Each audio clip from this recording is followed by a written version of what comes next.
Espírito Santo, ele é uma força ou uma manifestação do poder de Deus? Ou realmente ele é uma pessoa? Bom, por que eu falo isso? Infelizmente, existem algumas doutrinas heréticas onde insistem em afirmar que o Espírito Santo é apenas uma força.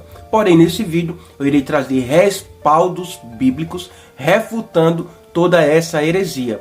E de antemão já afirmo que o Espírito Santo ele é uma pessoa. Se você gosta dos meus conteúdos, peço com gentileza, curte, comente e principalmente compartilha. As ações e operações do Espírito Santo são de tal forma secretas e santas, tanta coisa se diz de sua influência, graça, poder e dons, que ficamos inclinados a pensar nele como se fosse uma influência, um poder, uma manifestação ou emanação da natureza divina e não como uma pessoa. Toda essa confusão é causada por causa dos nomes e símbolos usados a respeito do Espírito Santo, que sugere o que é impessoal, tais como fôlego, vento, poder, fogo, azeite e água. João 3:5, Atos 2:1, João 20:22, 1 João 2:20, Efésios 5:18, 1 Tessalonicenses 5:19, você verá esses símbolos. Quem não acredita no Espírito Santo como pessoa,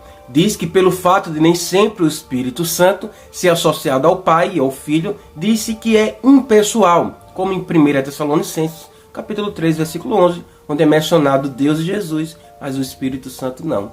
E pelo fato de a palavra Espírito Santo ser neutra, no grego pneuma. Mas afinal de contas, quais as provas que o Espírito Santo é uma pessoa? Seus pronomes pessoais masculinos. João capítulo 15, versículo 26, João capítulo 16, versículos 7, 8, 13 e 14. É só você ver na sua Bíblia.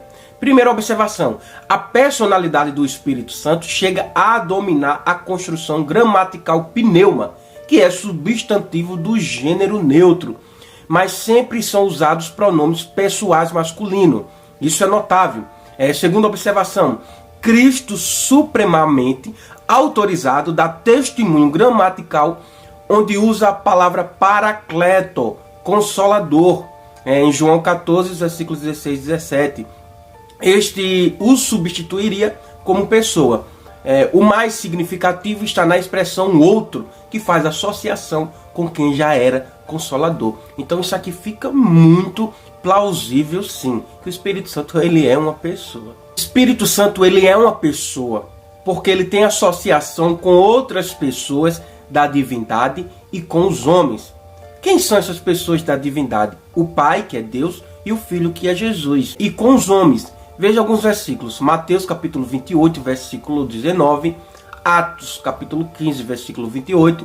Aqui Paulo vai incluir o Espírito Santo como uma pessoa entre eles. E 2 Coríntios capítulo 13, versículo 14, onde vai falar da bênção apostólica, em nome do Pai, do Filho e do Espírito Santo. Bom, esse é um assunto para Trindade. Características pessoais do Espírito Santo. Por características, não nos referimos a mãos, pés ou olhos, pois essas coisas denotam corporeidade, mas antes, qualidade, como conhecimento, sentimento e vontade, que indicam personalidade. O Espírito Santo, ele é uma pessoa, porém em espírito, e não possui um corpo carnal. O Espírito Santo possui inteligência. 1 Coríntios capítulo 2, versículos 10 e 11, Romanos capítulo 8, versículo 27, João capítulo 14, versículo 26. Ele possui vontade ou volição. 1 Coríntios capítulo 12, versículo 11. Amor. Romanos capítulo 15, versículo 30. Efésios capítulo 4 e versículo 30, onde fala de emoções. Devemos nossa salvação tão verdadeiramente ao amor do Espírito Santo como ao do Pai e ao amor do Filho. Sem contar que o Espírito Santo ele possui bondade. Veja Neemias capítulo 9, versículo 20, se não me falha a memória. E tristeza, como eu já falei, Efésios capítulo 4, versículo 30. Então assim, uma força ela pode sentir tristeza, ela pode ficar alegre, ela pode ser machucada. Bom, é complicado, né? Mas está aqui alguns versículos onde eu refuto de forma bíblica que o Espírito Santo ele é uma pessoa e não uma força. Tanto pneumatologia como paracletologia Ambas as palavras referem-se ao estudo do Espírito Santo. Pneuma significa espírito e paracleto, consolador. Ágios significa santo. Ambas as palavras são gregas e da junção de Espírito Santo Consolador. Ninguém pode entristecer a lei da gravidade ou fazer com que se lamente o vento oriental. Portanto, a não ser que o Espírito Santo seja uma pessoa, a exortação de Paulo em Efésios capítulo 4, versículo 30, seria sem significado e supérflua, porque algumas pessoas insistem em dizer que o Espírito Santo é uma força. Bom, uma força pode ser entristecida, ou melhor, uma força pode ter sentimentos ou emoções. Atos pessoais do Espírito Santo. Através das Escrituras, o Espírito Santo é representado como um agente pessoal a realizar atos que só podem ser atribuídos a uma pessoa. Exemplo, ele perscruta as profundezas de Deus. 1 Coríntios capítulo 2, versículo 10. Ele fala, Apocalipse capítulo 2, versículo 7. Gálatas capítulo 4, versículo 6. Ele dá testemunho, João capítulo 15, versículo 26. Ele intercede, Romanos capítulo 8, versículo 26. Ele ensina, João capítulo 14, versículo 26. João 16, versículo 12 e 14. Neemias capítulo 9, versículo 20. Ele guia em Romanos capítulo 8, versículo 14. Atos 16, versículo 6 e 7. Ele chama homens e os comissiona. Atos capítulo 13, versículos 1 e 3. Atos capítulo 20, versículo 28. Ele convence o mundo. João capítulo 16, versículo 8. O Espírito Santo merece tratamento pessoal, porque pode o homem rebelar-se e entristecê-lo, como em Isaías capítulo 63, versículo 10, Efésios capítulo 4, versículo 30.